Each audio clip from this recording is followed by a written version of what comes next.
So President Trump told us he would end the war on Ukraine on day one. We're now 128 days into his presidency, and he's had an Oval Office blow-up, with Ukrainian President Zelensky that we won't forget, including a social media showdown with Russian President Vladimir Putin. And now it appears that a ceasefire deal could be further away than ever.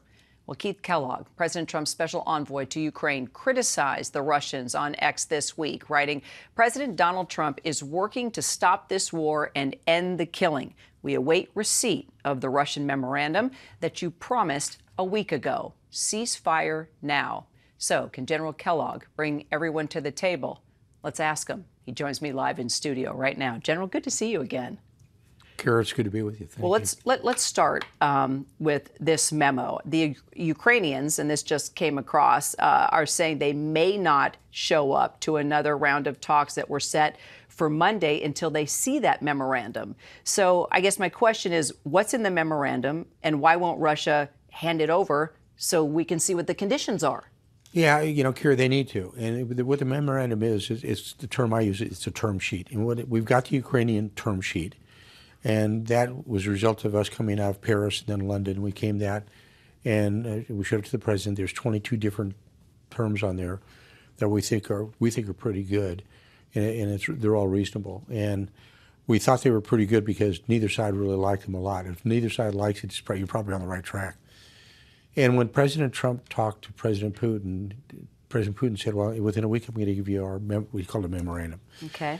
And we haven't seen it yet. The Ukrainians have not seen it. As of when we came over here this afternoon, I asked the chief of staff to the Ukrainians if he had gotten Andrei Yermak, and he said he hasn't seen it at all. And I also talked to their lead negotiator, Rustem Umerov, who will be the lead negotiator on the next talks in Istanbul, and he hadn't seen it as well. And I always caution him, don't say things like that, because if you don't show up, part of life is showing up.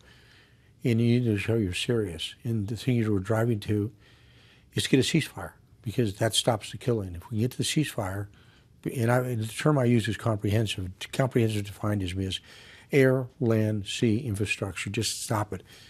As when I talked to Umerov recently, and he said, "General Kellogg, you always ask me that question, and my answers are always very, very simple to you. A ceasefire means stop the shooting, okay? Stop the shooting. I get it, okay, Rustam, I understand." And that's what we want to get to. So we need to take what we get from the Russians. We need to get to what the Ukrainians have.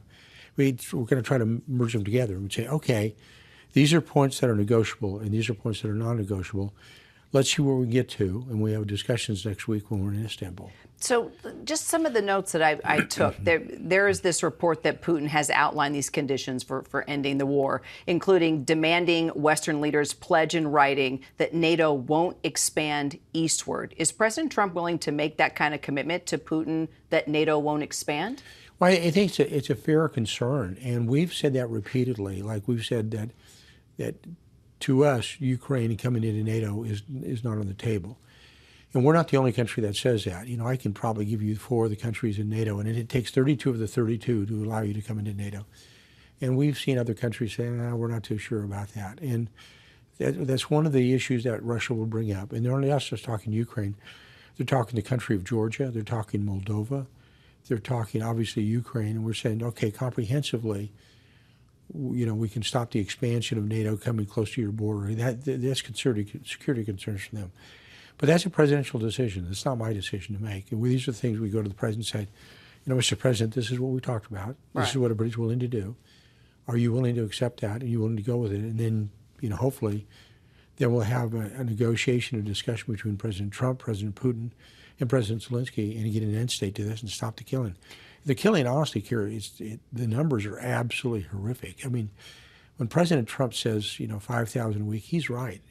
Well, and President just said this week that Putin is playing with fire by refusing to engage in these ceasefire talks. And even as he's saying this, Russian forces are making small gains on the battlefield. So in Trump world, what happens when Putin plays with fire? Well, I think it's a huge mistake to do that with Donald J. Trump. I think one of the things you should never underestimate Donald J. Trump. The second is never put him in a position that he thinks he's being used. And I think his frustration is that he's put forward some reasonable proposals and reasonable discussions, and he's seen a level of unreasonableness that really frustrates me. It frustrates me as well. He said, "Come on, we're not talking. We're not talking about you demanding us to sell you back Alaska. We're just saying these are certain things we need to get to. They're reasonable discussions, be it membership in NATO, or what the territory looks like on the ground with the they call them oblast states, which is Donetsk, Luhansk, Zaporizhia, Kherson, and Crimea. And those are all areas that have got Russian troops in them. They don't have them fully occupied. The only oblast that they have really is Luhansk to the far north.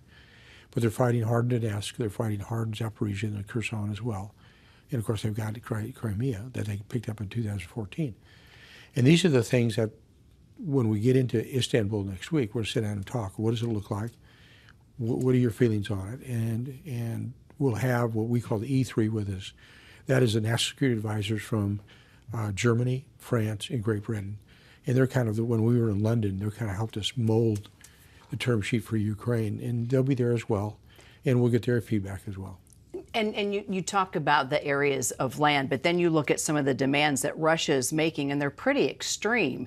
I mean, disarming its military, demanding that Ukraine disarm its military, give up major cities, giving how extreme these demands are. I mean, do you think Putin really wants peace when he starts throwing out those types of demands? I think it's in his best interest, Kira, that he goes to peace. I mean, look, we know that his casualty levels are quite high with his soldiers, and we're talking numbers. The Soviet Union left Afghanistan after losing 18,000. We left Vietnam after losing a little over 60,000. Their numbers on both sides, when you add them together, both wounded and dead, are conservatively about 1.2 million. That is a stunning number. I mean, this is war at an industrial strength level. And then what they're doing with their ballistic missiles, with the Iskanders, firing them into cities like Kyiv, or using their drones, shooting them into Kyiv. When they did that the other day, that's a direct violation of what's called the Geneva Protocols that were passed in 1977 that we signed up to, the Russians signed up to, the Ukrainians signed up to, that you would not use weapons of mass destruction against civilian infrastructure and civilians. So that leads me to my next question, and that is, your colleague, even Steve Witkoff, the quote that I wrote down, he said, I just don't see that Putin wants to take all of Europe. I take him at his word in this sense, and I believe the Europeans are beginning to come to that belief too. But then I hear what terms have been agreed to in the past, and can you trust President Putin? Well, I think when you look at the Europeans, I think I would advise Steve, you better talk to the Chancellor of Germany, Merz. When you got the President of France with Macron, you've got the Prime Minister of the United Kingdom, Starmer. They see the world a little bit differently. They live in that neighborhood, and it's a tough neighborhood to live in. And they think they're at risk. I was just with the Finnish ambassador yesterday. I went to the residence, we had lunch. And the Russians are actually building up forces on their border. Now, they've got the longest border, Finland does, with Russia. And they obviously have concerns as well, and they should. So now Finland is feeling threatened. Yeah, they do, and they've got a really great president, Alex Stubb, and he's talked to the president as well. And I mean, you throw out those, like, be very, very cautious about when you say things about expansion, because to me, the reason I believe the United States needs to stay involved is because of escalation, because when the assassin of Archduke Ferdinand killed him, he never thought in the back of his mind, well, I'm going to start World War I. Well, it did. And that level of escalation, you go up an escalation ladder. You don't know. You better know when you need to get off it, because if you don't get off it, then you've got a big problem. We talk about Trump saying that Putin's playing with fire. How many pictures have we seen of Putin and Trump shaking hands? And of course, that always makes headlines.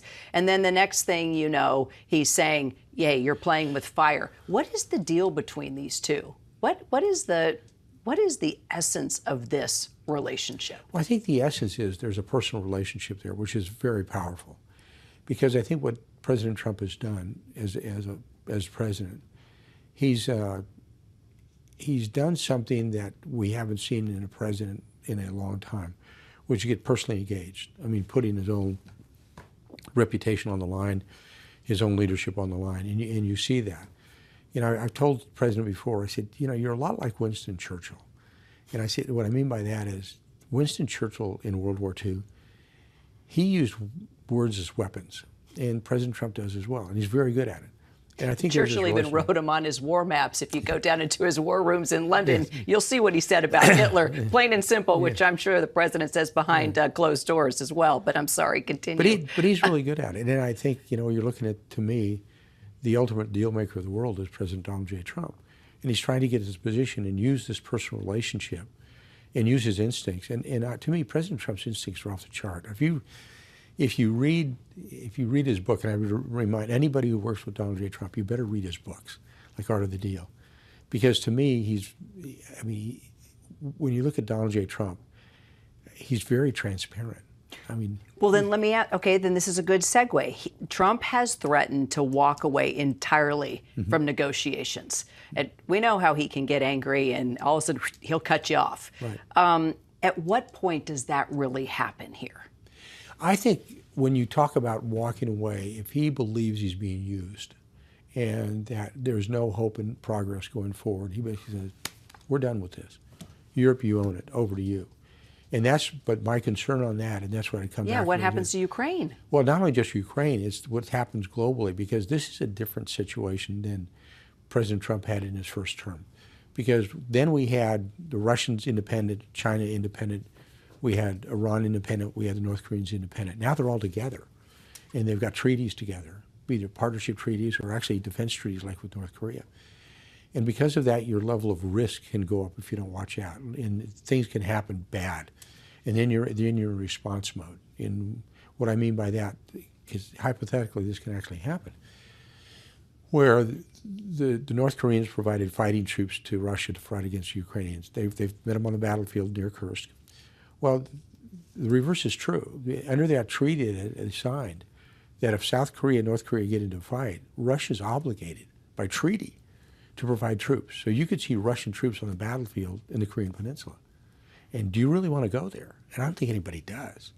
You know, so this is one of those, okay, where does this begin? That's what I was talking about, the escalation ladder, is how do you get off this ladder if it goes up there? And that's when you want people to be reasonable. And you want to make sure they've thought through it. They know what the outcome potentially is, good or bad. And you rely on your advisors to be very, very good and kind of explain to you as the president. And the advisors are advisors. They didn't get a single electoral college vote, not one. The president is, constitutionally, he's the man who makes those decisions as commander-in-chief. So you want to make sure you advise him. You say, okay, Mr. President, here's what it looks like. Here's the risk levels we're at. Here's what it looks like we're going to go to. This is my recommendation to you. And in my experience with President Trump in the last administration was he really listens really well, but he's also very Socratic in how he does decision-making. What I mean by that, going back to my college days, is Socratically, I'm talking about when you're in the room with him, he will ask you what your thought is, and you better be ready to answer. And I remember one of the very first, it was actually in a situation room when we were talking about Afghanistan. He went around the entire room, and he said, "What do you think? What do you think?" And he got to a young woman who was sitting to my left, and she said, "Mr. President, I'm just a note taker." He goes, "Oh, no. If you're in the situation room, I want to know what you're thinking." And so he kind of said, "Okay, poke, see what it is." And you better be able to deliver. And that's what I love about him. He's what I mean by the Socratic nature. He'll reach out to people. He'll ask them, "What do you think?" And then when you make your response, you better be ready for the blowback. What I mean by blowback, he will challenge you. Well, what do you mean by that? Because I don't think you're right. And I've seen people just fold their cards. And you got to be willing to stand up and say, "No, Mr. President, this is why I see it." Well, we'll see if Vladimir Putin folds his cards, and we'll see what happens. Monday's right around the corner. Yes, it is. We'll see what happens on June 2nd. I hope we can talk after that. I really appreciate you coming by the studio, General. Thanks, Kara. Good to be with you.